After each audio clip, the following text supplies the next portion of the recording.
所以我们知道这张椅子就是故意设计的不稳定。那不稳定，它就不会让你坐在上面睡着，反而是你必须主动的去调整你的坐姿，这就是所谓的动态坐姿。那我们又很好奇的地方是说，这个动态坐姿除了对脊椎的影响，是不是对于燃烧热量以及减重会有帮助？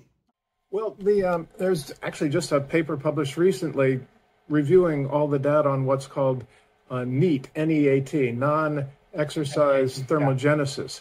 We know that people burn calories when they make even small movements, like fidgeting. Even just fidgeting burns calories. And epidemiologists know that people who fidget live longer because it puts them in a better metabolic risk category. Just fidgeting, just that little bit of, tapping your toe responsively actually burns enough calories to make a difference in how long you live. Unfortunately, not everybody is born as a fidgeter. So what we want to do is kind of help the rest of people get to the point where they're moving at least at the level of fidgeting.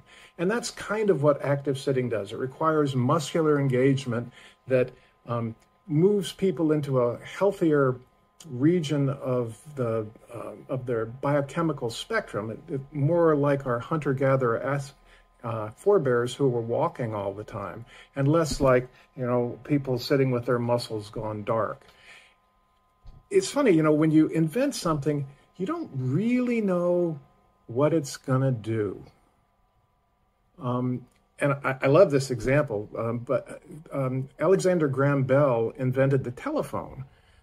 And famously, when somebody asked him what it was for, he said, "I think it will be very convenient when the weather is stormy to be able to listen to the opera in the convenience of your own living room in front of your own fire."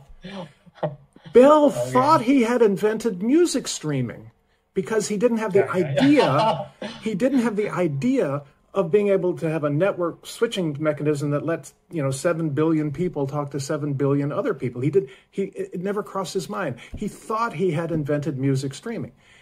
Now, of course, it turned out what he had invented was the telephone, which was used for something completely different that he hadn't imagined. And then finally, he's right. We're all streaming on our phones now. So, you just don't know what you've invented. And so I thought we had worked out a way to help people have better posture and deal with their back pain.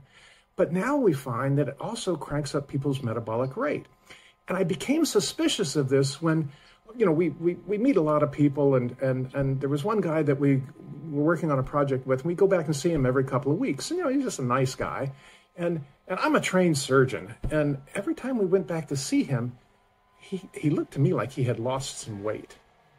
And as a surgeon, when people are losing weight and aren't trying to lose weight, it's usually not just bad, but very bad.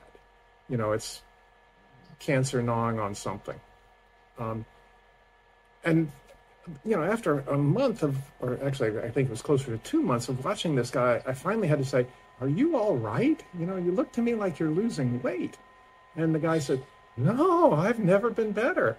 I think it's your chair, I haven't changed anything else. I didn't change what I eat. I never go to the gym. I don't want to waste time on that kind of crap. It's really the only thing I change." And I thought, really? Huh. Because I had not even considered that. And so he made us a video that we put up on our website.